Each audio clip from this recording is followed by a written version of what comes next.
আসসালামু আলাইকুম ওয়া রাহমাতুল্লাহি ওয়া বারাকাতুহু। আলহামদুলিল্লাহ ওয়াসসালাতু ওয়াসসালামু আলা রাসূলিল্লাহ ওয়া আলা আলিহি ওয়া সাহবিহি আজমাইন ওয়া মান তাবি'আহুম বিইহসান ইলা ইয়াউমিদ্দিন। আম্মা বা'দ। সম্মানিত ভিউয়ার, দর্শক ও শ্রোতাবৃন্দ, রাসূলুল্লাহ সাল্লাল্লাহু আলাইহি ওয়াসাল্লামের রসিকতার আরেকটি হাদিস নিব। একজন বৃদ্ধ মহিলার সঙ্গে মহানবী সাল্লাল্লাহু আলাইহি ওয়াসাল্লাম রসিকতা করেছিলেন এবং সেটা বাস্তব এবং বৈধ রসিকতা। হাদিসটি আজকে আমাদের পর্ব 133, শামাইল পর্ব 133 এবং সহিহ শামাইল তিরমিজির হাদিস নাম্বার 179। শেখ আলবানী রাহিমাহুল্লাহ হাদিসটাকে সহিহ বলেছেন। তাছাড়া হাদিসটি সিলসিলা সহিহের মধ্যে রয়েছে 2987 নম্বর হাদিস।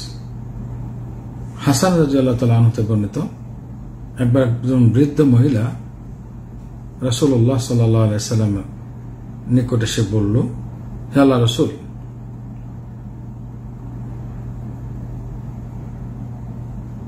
আল্লাহর কাছে দোয়া করুন যেন আমি জান্নাতে প্রবেশ করতে পারি। তিনি বললেন, ও হে, কোন বৃদ্ধা জান্নাতে প্রবেশ করবে না।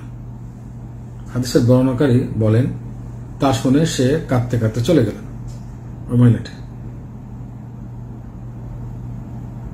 নবী সাল্লাল্লাহু আলাইহি ওয়াসাল্লাম বললেন, তাকে এই মর্মে খবর দাও যে, অর্থাৎ খবর পাঠালেন মহানবী সাল্লাল্লাহু আলাইহি ওয়াসাল্লাম অন্য একজন ব্যক্তিকে দিয়ে, যে তুমি বৃদ্ধাবস্থা জান্নাতে প্রবেশ করবে না।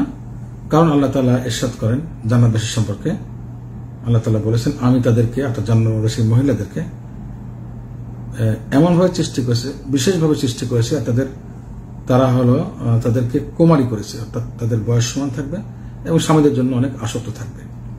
সূরা ওয়াকিয়া 36 নম্বর আয়াত। তার মানে জান্নাতে যাবে বৃদ্ধ অবস্থায় না, জোয়ান অবস্থায় জান্নাতবাসী কুমারী থাকবে, সুবহানাল্লাহ, এবং স্বামীদের জন্য আসক্ত থাকবে, তাদের বয়স সমান থাকবে, সুবহানাল্লাহ। মহানবী সাল্লাল্লাহু আলাইহি ওয়াসাল্লাম সুসংবাদ দিলেন তাকে, বৈধ ঠাট্টা, আসলে বৃদ্ধ অবস্থায় কেউ জান্নাতে যাবে না, যাবে কুমারী অবস্থায়। জাযাকুমুল্লাহু খাইরান। আল্লাহ তাআলা আপনাদের সবাইকে উত্তম প্রতিদান দান করুন। আমরা শামাইলের মহানবী সাল্লাল্লাহু আলাইহি ওয়াসাল্লামের রসিকতা হাদিস গড়ে নিলাম। এরপর অন্য পর্ব আসবে ইনশাআল্লাহ তাআলা, অন্য বিষয়। আল্লাহ তাআলা আমাদের সবাইকে মানবীর আদর্শের প্রত্যেকটা জিনিস জানার এবং বোঝার এবং আমল করে এবং দাওয়াত তৌফিক দান করুন। আসসালামু আলাইকুম ওয়া রাহমাতুল্লাহি ওয়া বারাকাতুহু।